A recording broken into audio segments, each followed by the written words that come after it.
Assalamu alaikum. My name is Bashar Musa. I am from grade 4A. Today I'll teach you about science.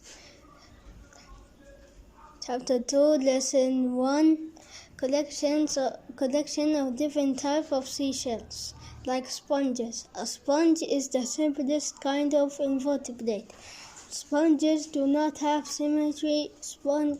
Sponges live underwater. Most are shaped like a sack, with an opening at the top. Water flows into the sponge.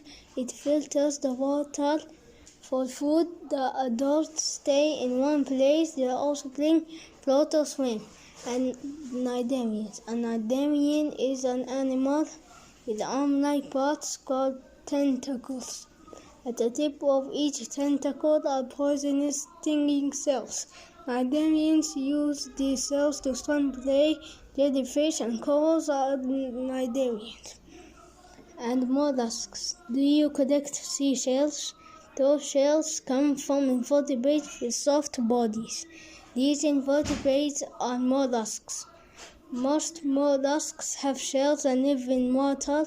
Snails and slugs are the only mollusks that live on land. Some adult mollusks, such as clams and oysters, stay attached to one place. Others, such as squid and octopuses, swim freely.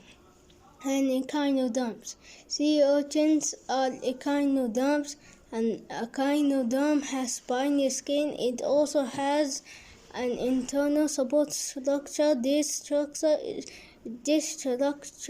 is called an endoskeleton. Goodbye.